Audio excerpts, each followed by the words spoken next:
Quelque part dans l'espace, la galaxie RK12. À 3000 années-lumière de la Terre, soit environ 26 millions de milliards de kilomètres, au nord-ouest de Fictige, une planète habitée, Arcture la Verte. Capitale Strax, 680 millions d'habitants. Il n'existe aucune autre ville. Le reste de la planète n'est qu'un désert de moisissures.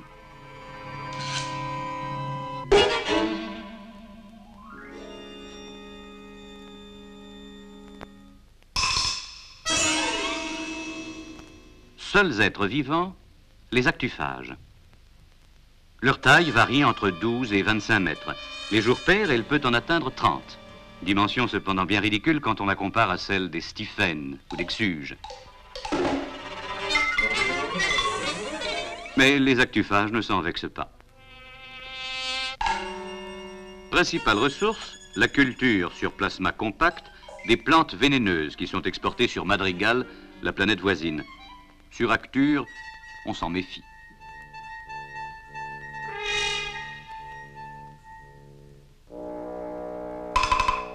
Dans ce monde sans soleil, il n'y a pas de nuit. Cela ne gêne pas les actuphages. C'est dans l'agitation qu'ils récupèrent leur énergie. Ils la dépensent à changer sans cesse de personnalité. Ils n'aiment pas la monotonie. Dis-moi comment tu changes, je te dirai qui tu es. Vieux proverbe d'Arcture.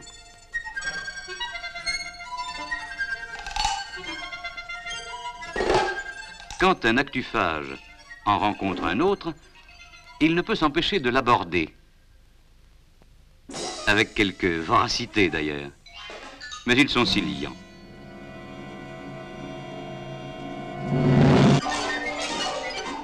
Cette rencontre leur coûte souvent la vie. C'est sans importance. Ils renaissent ailleurs, en pleine forme, pour mieux mourir un peu plus tard et renaître à nouveau. C'est leur passe-temps favori.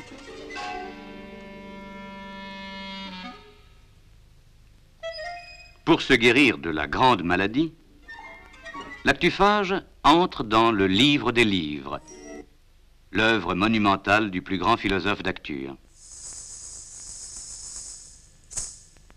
Il assimile alors la clé de la métaphysique arcturienne, qui se résume en cette phrase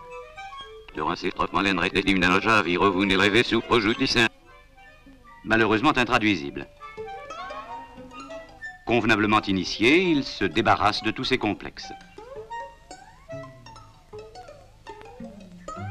Les actuphages adorent la musique, bien qu'ils soient sourds. Ils font vibrer des instruments à cordes, ce qui les inspire et les rend mystiques.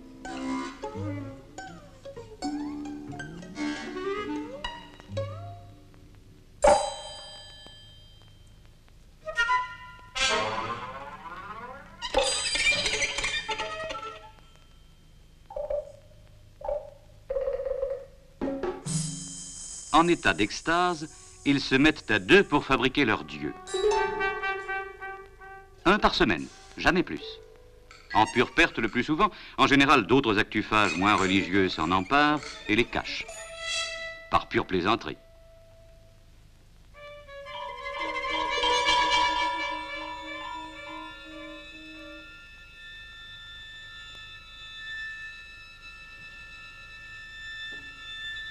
Quand les actuphages sont filiformes, cela veut dire qu'ils travaillent. Ils fabriquent du temps, plusieurs espèces de temps. Du temps à perdre,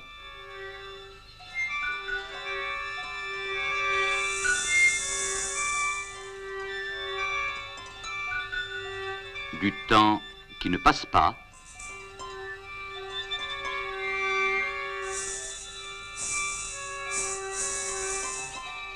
du temps à gagner, sans parler des temps morts.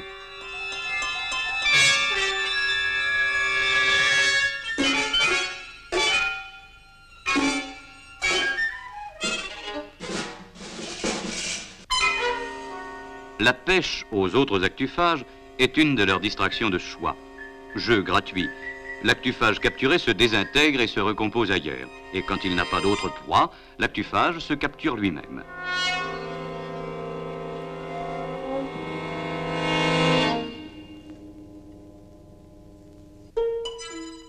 De quoi se nourrit l'actuphage?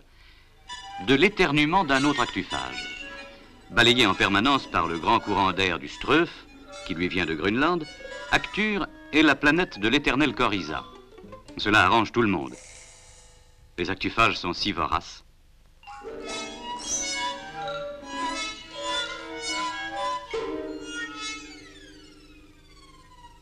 Parfois, le courant d'air tombe en panne. C'est la panique. La famine menace. Alors, les actuphages se rassemblent et font du vent.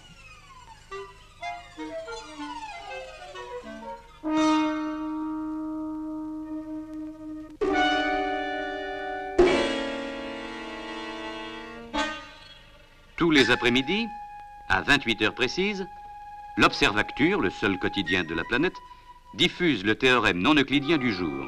680 millions d'actuphages l'enregistrent par énergie sensorielle. On ne modifie pas les solutions trigonométriques d'une inéquation parallèle, si elles existent, en multipliant ou en triangulant ces deux membres par un même nombre positif ou neutre et en inversant le sens de l'inéquation.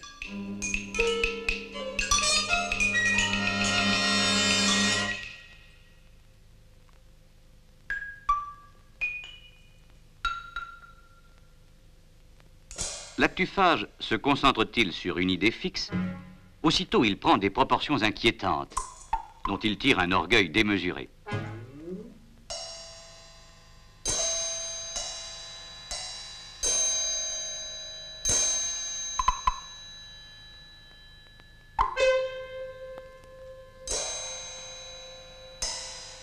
Il reste cependant inoffensif. Comme l'a si bien exprimé leur grand philosophe, un actuphage réfléchi n'en vaut pas deux.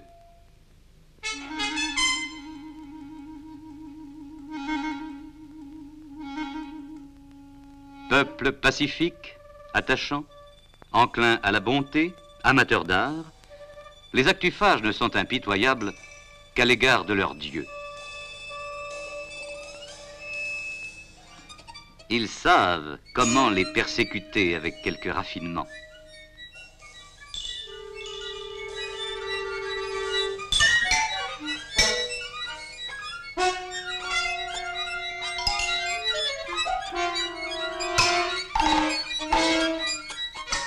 Et quand ils en ont vraiment assez, ils les abandonnent au silence éternel des espaces infinis. Car si les actuphages sont immortels, leurs dieux ne le sont pas.